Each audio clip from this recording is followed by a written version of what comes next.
ஹரி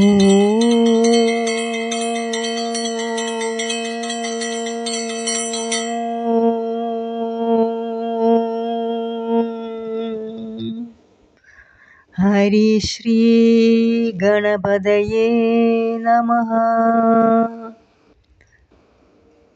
ஓம் கார்த்தியாயினி ச வித்மஹே கன்யாகுமாரி ச தீமஹி தன்னோ துர்க பிரச்சோதயாத். காளி காளி மகாகாளி பத்ரகாளி நமோஸ்துதே. குலம் ச குலதர்மம் ச மாம் ச பாலய பாலய. எல்லோருக்கும் என் பணிவார்ந்த வணக்கத்தை தெரிவிக்கிறேன். இன்னைக்கு நம்ம பார்க்க போகிறது அம்பாள் புராணத்தில் 4வது பாடத்தில் 6வது ஸ்லோகம். கடந்த 5 வீடியோவில் நான் 5 ஸ்லோகம் போட்டிருந்தேன். இன்னைக்கு பார்க்குறவங்களுக்குன்னு ஒரு ரீகேப் மாதிரி சொல்கிறேன். ஒரு காலகட்டத்தில் அசுரப்படையோட அந்த தொல்லை தாங்க முடியாமல் தேவர்களுக்கு தேவலோகத்திலேயே உயிர் வாழ முடியாத ஒரு சிச்சுவேஷன் வந்தது. அதில் அந்த அசுரப்படைக்கு தலைமை தாங்கின ஆளும் மகிஷாசுரன். அப்படி இருக்கிற மகிஷாசுரனை வதம் பண்ணியாச்சு என்கிற அந்த தகவலை சுரத ராஜாவுக்கு சுமேதாவு என்கிற ஒரு முனிவர் போய் சொல்லி அதுக்கு பிறகு என்ன நடந்தது அதைத்தான் நம்ம பார்த்துட்டு இருந்தோம். அதுக்கு பிறகு இந்திரனை தலைமையில் வச்சுட்டு தேவாதி தேவர்கள், அஷ்டதேவர்கள், அஸ்வினி தேவர்கள், துவாதசாதித்யர், தென் ஏகாதச ருத்ரர், பெருமாள், ஈசன் எல்லாருமா சேர்ந்து 30 முக்கோடி தேவர்களும் சேர்ந்து அம்பாளை துதிக்கிற அந்த ஒரு இதைத்தான் நம்ம சொல்லிகிட்டு இருக்கோம். இன்றைக்கி நம்ம அந்த துதியைத்தான் நம்ம எடுத்துகிட்டு போகிறோம். அதில் நம்ம என்ன சொல்ல போகிறோம்னா, அம்பாளோட உருவத்தை நான் முன்னாத்த வீடியோவில் சொல்லியிருந்தேன். அம்பாள் அம்மா வயிற்றில் பிறக்கல, அயோனிஜைன்னு சொல்லியிருந்தேன். தேவர்களோடு உடம்புலேருந்து வந்த தேஜஸ், அந்த தேஜஸ்லேருந்து உருவானதான் அம்பாள். அதனால் அம்பாள் என்கிறது 30 முக்கோடி தேவர்களிலேயும் இருக்காங்க, செடி கொடியிலையும் இருக்காங்க, எல்லா இடத்துலையும் இருக்காங்க. அதனால தான் அவங்க ஓமினி பொட்டன், ஓமினி ப்ரெசன்ட்னு நான் சொல்லியிருந்தேன்.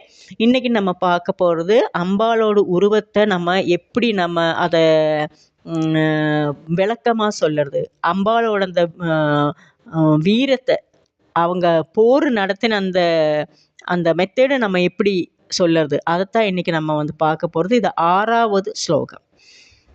கிம் வர்ணயாம தவ ரூபமஜிந்த்யமேதத் கிஞ்சாதி வீரியமசுரக்ஷயகாரி பூரி கிஞ்சாஹவேஷு சரிதானி தவாத்புதானி சர்வேஷு தேவ்ய சுரதேவகணார்ச்சிதேஷு. இது என்னது இந்த ஸ்லோகத்தில் சொல்கிறாங்கன்னா, அம்பாளோட உருவத்தை நான் கடந்த ஒரு வீடியோவில் சொன்னேன். அம்பாளோட உருவத்தை 2 விதமாக நமக்கு பார்க்கலாம். ஒன்று சின்ன குழந்தையாட்டமாக, இன்னொன்று வளர்ந்த பிறகு. அதாவது நிறைய படிப்பு அறிவு இருக்கிறவங்களெல்லாம் சின்ன குழந்தைய அம்பாளோட உருவத்தை அவங்க மனசுக்குள்ளே நினச்சிக்கலாம். மற்றவங்கள் இன்னொரு கேட்டகரியில் இருக்கிறவங்க கடந்த ஜென்மத்திலேயே ரொம்ப புண்ணியத்தை பண்ணி ரொம்ப ஐஸ்வர்யமாக இருந்து அதில் இருக்கிற அதிகமான புண்ணியத்தோடு அந்த பலனை இந்த ஜென்மத்திலேயே அனுபவிக்கிறதுக்குன்னு வந்தவங்க, மறுபிறவி எடுத்தவங்கன்னு நான் சொல்லியிருந்தேன். அப்படி இருக்கிற அந்த அம்பாளோட உருவத்தை நமக்கு எப்படி சொல்ல முடியும்னு கேட்குறோம். நம்ம யாராலையுமே சொல்ல முடியாது. அம்பாள் அந்த போர் நடத்தின அந்த விதத்தையே நம்மளால் அப்படியெல்லாம் சொல்ல முடியாது. ஒன்று மட்டும் நமக்கு சொல்லலாம், அசுரப்படியை முழுசாக அம்பாள் அழிச்சிட்டாங்க. அதை மட்டும் நமக்கு அம்பாளோடு அந்த போரோடு அந்த மெத்தேடை நமக்கு அப்படி ஒரே வார்த்தையில் தான் நமக்கு முடிக்க முடியும். இன்னைய வரைக்கும் இந்த மாதிரி ஒரு போர் உலகத்தில் யாருமே நடத்தினது கிடையாது.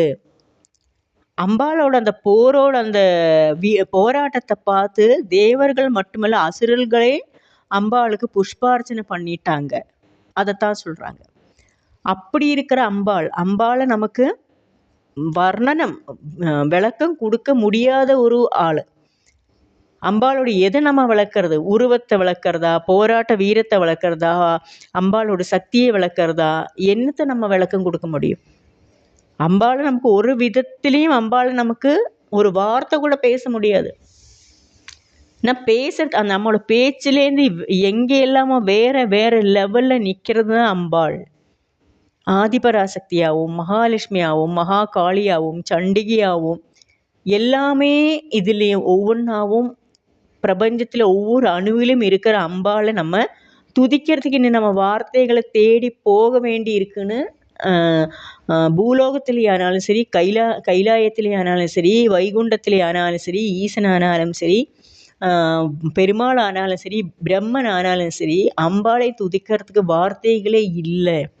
அம்பாளோட போராட்டத்தை சொல்கிறதுக்கு வார்த்தைகளே இல்லை என்கிற மாதிரி சொல்லிவிட்டு அவங்களோட பாராட்டை திருப்பி திருப்பி திருப்பி திருப்பி பாராட்டிகிட்டே இருக்காங்க. அது அப்படியே கண்டினியூ ஆகிறது. இனி மிச்சத்தை நமக்கு அடுத்த வீடியோவில் பார்க்கலாம். எல்லோருக்கும் என் வணக்கம்.